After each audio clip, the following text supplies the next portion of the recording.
Hello friends, मैं doctor Wasim I Khan, assistant professor, Shri Shivaji law college Parbhani, Maharashtra, India. आज बहुत ही important topic law of tort का हम कवर करने वाले हैं, जो टॉर्ट ऑफ नेग्लिजेंस में आता है और जिसे हम कहते हैं रेस इप्सा लोक्यूटर। ये लैटिन मैक्सिम है जिसका मतलब होता है the things speaks for itself. तो केस लॉज भी हम डिस्कस करेंगे, एग्जाम्पल्स भी हम डिस्कस करेंगे। तो चलिए स्टार्ट करते हैं टॉपिक को।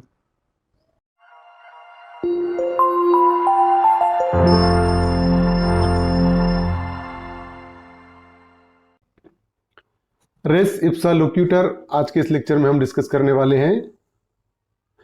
पहले लेक्चर में हमने डिस्कस किया था इसेंशियल्स ऑफ नेग्लिजेंस के। इसेंशियल ऑफ नेग्लिजेंस क्या है कि कौन पर्सन नेग्लिजेंस के लिए लायबल होगा, जिस पर्सन की ड्यूटी टू टेक केयर है, और अगर उस ड्यूटी का वो उल्लंघन करता है जिसके वजह से किसी को अगर कोई नुकसान होता है, डैमेज होता है, इंजुरी होती है, तो ऐसा पर्सन नेग्लिजेंस के लिए लायबल रहेगा। एक प्रिंसिपल है रेस इप्सा लोक्यूटर जो आज हम डिस्कस करने वाले हैं। It means proof of negligence the things speaks for itself. कभी कभी क्या होता है कि कोई इंसिडेंस को सुनकर ही हम या कोई इंसिडेंस को देखकर ही हम ये पता लगा सकते हैं कि किसका नेग्लिजेंट एक्ट है। कोई प्रूफ करने की जरूरत नहीं होती है।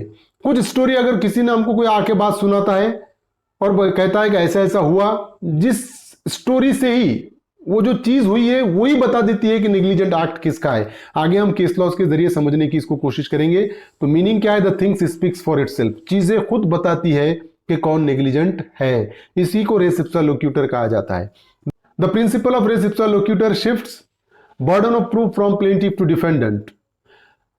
जो भी सिविल मैटर होता है, जो सूट फाइल करेगा, जो केस फाइल करेगा, बर्डन ऑफ प्रूफ उस पर होता है। सपोज अगर मैं ये कह रहा हूं कि ये पर्सन ने मेरे लीगल राइट का उल्लंघन किया, तो मेरे राइट का उल्लंघन हुआ है और उस पर्सन के जरिए हुआ है, ये प्रूफ करने की रिस्पॉन्सिबिलिटी मेरी होती है। बर्डन ऑफ प्रूफ मुझ पर होता है। तो जनरली बर्डन ऑफ प्रूफ किस पर होता है? प्लेंटिफ पर, जो सूट फाइल कर रहा है उस पर होता है।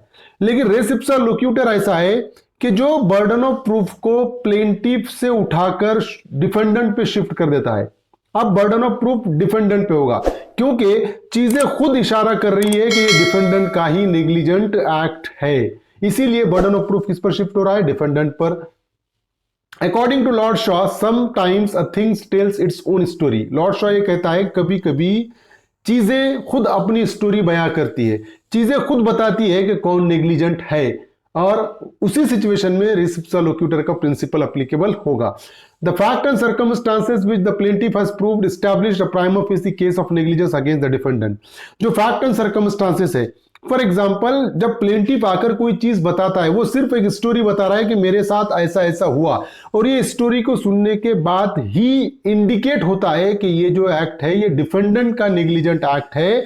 ये खुद स्टैब्लिश करता है। उसकी फैक्ट जो है, जो स्टोरी सुना रहा है, वो स्टोरी ही स्टैब्लिश कर रही है कि डिफेंडेंट का यहां पर नेग्लिजेंट एक्ट है। इसीलिए the things speaks for itself कहा जाता है। रेस इप्सा लोक्यूटर ये होता है। अब देखिए एक केस है, ये दोनों केस हम एक एक बार डिस्कस करेंगे। बैरिन वर्सेस बॉडल ये केस है। इस केस में क्या हुआ था कि प्लेंटिफ अपने रास्ते से जा रहा था, अचानक से डिफेंडेंट का जो घर है उसके खिड़की से एक फ्लोर बैरल, आटे का बैरल क्या हुआ, प्लेंटिफ के सर पर गिरा और प्लेंटिफ इंजर्ड हो गया। अब देखिए स्टोरी क्या है। प्लेंटिफ रास्ते से जा रहा है, डिफेंडेंट के घर से खिड़की से फ्लोर बैरल, आटे का बैरल गिरा, जिसकी वजह से प्लेंटिफ को इंजरी होगी।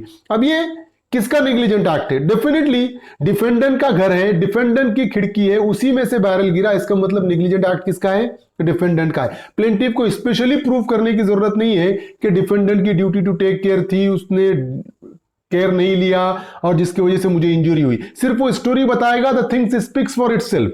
ये चीज खुद बोल रही है कि डिफेंडेंट के खिड़की से बैरल गिरी, इसका मतलब डिफेंडेंट का नेग्लिजेंट एक्ट है। तो कोर्ट ने यहां पर डिफेंडेंट को लायबल ठहराया by applying a principle of रेस इप्सा लोक्यूटर। कोर्ट ने कहा कि यस, यहां रेस इप्सा लोक्यूटर का केस है और कोर्ट ने डिफेंडेंट को लायबल ठहराया प्रिंसिपल ऑफ रेस इप्सा लोक्यूटर एप्लीकेबल करके। महेंद्रनाथ वर्सेस मथुरदास, इस केस में भी ऐसा ही प्रिंसिपल ऑफ रेस इप्सा लोक्यूटर अप्लाई हुआ था। इस केस में क्या हुआ था कि डिफेंडेंट की प्रीमाइसेस थी और वहां पर एक सिनेमा बोर्ड लगा हुआ था। वो सिनेमा बोर्ड गिरने की वजह से प्लेंटिफ को इंजरी हो गई। अब देखिए जो प्रीमाइसेस जहां पर सिनेमा बोर्ड लगा हुआ था वो डिफेंडेंट की थी। सिनेमा बोर्ड लगाया किसने? डिफेंडेंट ने लगाया, और वो सिनेमा बोर्ड गिरा प्लेंटिफ के ऊपर। अब ये जो चीज है कि प्लेंटिफ वहां था उसके प्रीमाइसेस में, और वो सिनेमा बोर्ड प्लेंटिफ पर गिर गया। अब ये प्रीमाइसेस डिफेंडेंट की, लगाया डिफेंडेंट ने, तो नेग्लिजेंट एक्ट भी किसका है? डिफेंडेंट का। ये स्टोरी खुद बता रही है। अब यहां पर स्पेशली प्रूफ करने की जरूरत नहीं है कि ये डिफेंडेंट का नेग्लिजेंट एक्ट है। कोर्ट ने इस केस में भी डिफेंडेंट को लायबल ठहराया by applying a principle of रेस इप्सा लोक्यूटर।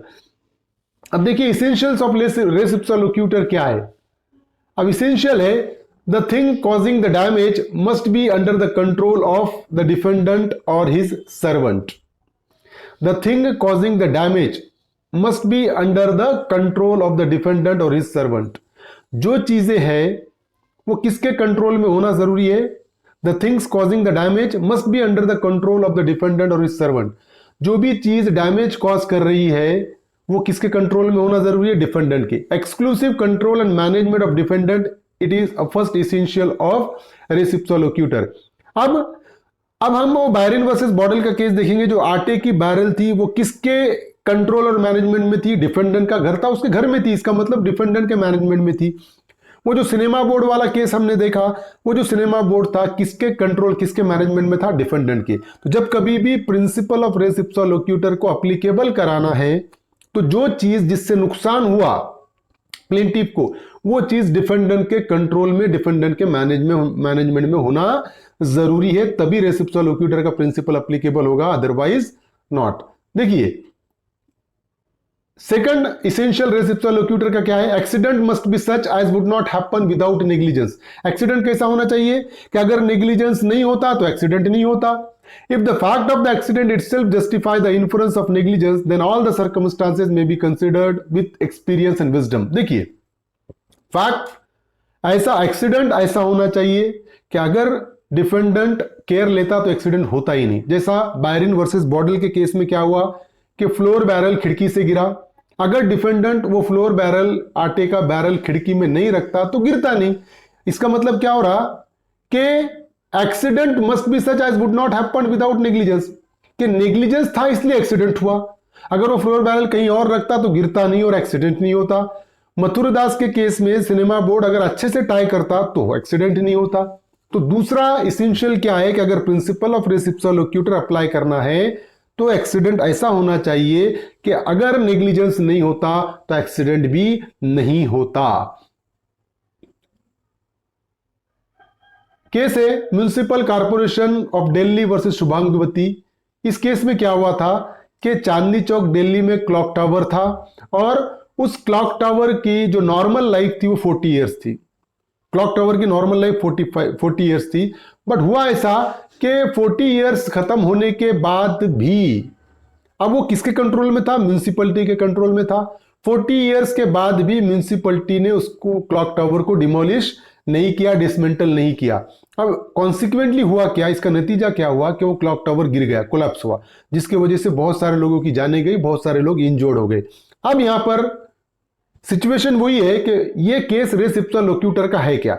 तो पहला इसेंशियल था, क्या था? Things must be under exclusive control and management of defendant. अभी जो क्लॉक टावर था वो किसके कंट्रोल, किसके मैनेजमेंट में था? तो वो म्युनिसिपल कॉर्पोरेशन ऑफ दिल्ली के एक्सक्लूसिव कंट्रोल और मैनेजमेंट में था। अब दूसरा इसेंशियल क्या है? Accident must be such as would not happen without negligence. Accident कैसा होना चाहिए? जो नेग्लिजेंस नहीं रहता तो एक्सीडेंट नहीं होता। मतलब क्या हुआ कि 40 इयर्स जैसे खत्म हुए, अगर म्युनिसिपैलिटी उसको डिसमेंटल कर देती तो ये एक्सीडेंट होता क्या? नहीं होता। तो इसीलिए कोर्ट ने यहां पर म्युनिसिपल कॉर्पोरेशन ऑफ दिल्ली को लायबल ठहराया और प्रिंसिपल ऑफ रेस इप्सा लोक्यूटर को अप्लाई किया। अब देखिए दूसरा इसेंशियल है स्किनर वर्सेस लंडन। दूसरा केस है Skinner versus London and South Coast Railway. अब इस केस में क्या हुआ था कि 2 train belonging to defendant company collided. 2 train जो डिफेंडेंट के कंपनी के थे वो एक दूसरे से भिड़ गए, मतलब कोलिजन हुआ, उसमें भिड़ंत हो गई। एक ही ट्रैक पे दोनों ट्रेन अपोजिट डायरेक्शन में दौड़ रहे थे। अब यहां पर वही है सिचुएशन कि ये यहां पर प्रिंसिपल ऑफ रेस इप्सा लोक्यूटर एप्लीकेबल होगा क्या? अब देखिए ये जो ट्रेन थी वो किसके कंट्रोल में थी? डिफेंडेंट के कंट्रोल में थी। अगर डिफेंडेंट ध्यान देता, केयर लेता तो एक्सीडेंट होता क्या? बिल्कुल नहीं होता, क्योंकि हम देखते हैं जब ट्रेन एक ही ट्रैक पे दौड़ने वाली है तो एक ट्रेन को एक स्टेशन पर रोका जाता है, दूसरी ट्रेन को क्रॉस किया जाता है, फिर दूसरी ट्रेन को वहां से डिपार्ट किया जाता है। लेकिन यहां पर वैसा नहीं हुआ, यहां पर दोनों ट्रेन आपस में भिड़ गए, एक ही कंपनी के थे, तो कोर्ट ने यहां पर भी प्रिंसिपल ऑफ रेसिप्रोकल एप्लीकेबल किया और डिफेंडेंट को लायबल ठहराया। अब देखिए तीसरा इसेंशियल है रेसिप्रोकल का, no explanation by the defendant. The maxim will not apply if the defendant can explain the happening of the accident. Maxim apply ही नहीं होगी। कि यहां पर मैक्सिम कब अप्लाई होगी? कि जब भी डिफेंडेंट के पास कोई एक्सप्लेनेशन देने को है ही नहीं। अब यहां पर सारे केसेस जो हमने डिस्कस किए थे वहां पर डिफेंडेंट के पास एक्सप्लेनेशन देने के लिए क्या था? बायरन वर्सेस बॉडल में डिफेंडेंट क्या एक्सप्लेनेशन दे सकता था? क्योंकि उसने बैरल रखा, वो ये थोड़ी ना कह सकता था कि किसी पड़ोसी ने आकर बैरल खिड़की में रख दिया। मथुरदास केस में जो सिनेमा बोर्ड था वो ये नहीं कह सकता था कि मैंने उसको प्रॉपरली टाई किया लेकिन किसी और ने आके उसको ढीला कर दिया। म्युनिसिपल कॉर्पोरेशन दिल्ली वाले केस में जो क्लॉक टावर था, म्युनिसिपलिटी ये नहीं कह सकती कि नहीं कि हमको पता ही नहीं था, एक्सप्लेनेशन देने के लिए कुछ था ही नहीं, इसीलिए प्रिंसिपल ऑफ रेसिप्रोकल एप्लीकेबल इस केस में होता है। तो ये तीन इसेंशियल थे प्रिंसिपल ऑफ रेसिप्रोकल के। अगर ये तीन इसेंशियल है तो court principle of reciprocal applicable करके डिफेंडेंट को लायबल ठहराएगा। तो ये था principle of reciprocal. I hope you understand this topic. और अगर आपको ये समझ में आया है तो मेरे चैनल को सब्सक्राइब कीजिए और इस लेक्चर को ज़्यादा से ज़्यादा लोगों तक शेयर कीजिए। Thank you very much.